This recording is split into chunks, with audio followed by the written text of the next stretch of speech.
আম্মা, আমার শরীরটা খুব খারাপ লাগছে, প্রচুর মাথা ব্যথা করতেছে, ঠিক মতন দাঁড়াতে পারতেছে না।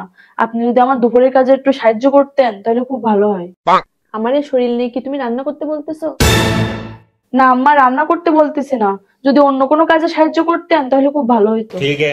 যাও যাও, এখান থেকে যাও, যে ওষুধ খেয়ে কাজ করো। এসব নাটক আমরা সবই বুঝি।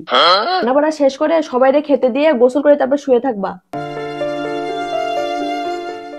ভালো আছি, তুই কেমন আছিস? কিরে, তোর কথা শুনে মনে হচ্ছে তোর ঠান্ডা লাগছে। কি গায়ে জ্বর আসছে? কখন আসছে? তুই তো আমার কিছু বললি না। এখন ঠিক আছিস? ঠিক আছে বললে তো হবে না, সোজা রুমে যা। রুমে গিয়ে শুয়ে থাকবি, কোনো পানি ধরবি না। বেশি ঠান্ডা লাগলে কিন্তু মাথা ব্যথা করবে। দাঁড়া দাঁড়া দাঁড়া, আমি জামাইরে এক্ষুনি ফোন দিচ্ছি যেন এখানে দিয়ে যায় তোরে। আচ্ছা। বৌমা, বৌমা, এখানে আসো। হ্যাঁ বলেন। শুনো, আমার মেয়ে আসতেছে। আমার মেয়ের শরীরটা ভালো না। ওর পছন্দ মতন সব রান্না করবা। ওর যেটা খেতে মন চাবে ও সেটা খাবে। আবার যেন অসুস্থ ভান করে শুয়ে থেকো না। ভরসা নেই তোমার ওপর। আর শুনো, ইলিশ মাছটা ফ্রিজ থেকে বের করে রাখো, আমি নিজের হাতে রান্না করে দিব ওকে।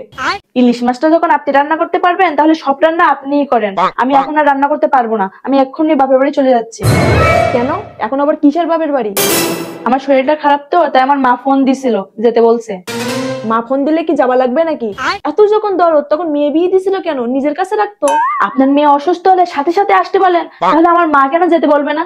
আমার মেয়ের সাথে কি তোমার তুলনা করতেছো? আমার মেয়ের সাথে কি হিংসা করতেছো তুমি? না আম্মা, আপনার মেয়ের সাথে কি আমাদের তুলনা করলে হয়? আপনার মেয়ে তো রাজকন্যা আর আমরা তো দাসী। আমি সারাদিন এই সংসারে কামলার মতন খাটি, আর যখন বললাম আমি অসুস্থ আপনি কোনো পাত্তাই দিলেন না। সারাটা দিন আমি আপনার সব কাজ করে দেই, এদিকে আমার প্রতি আপনার কোনো মায়া নাই। পর কি কখনো আপন হয়?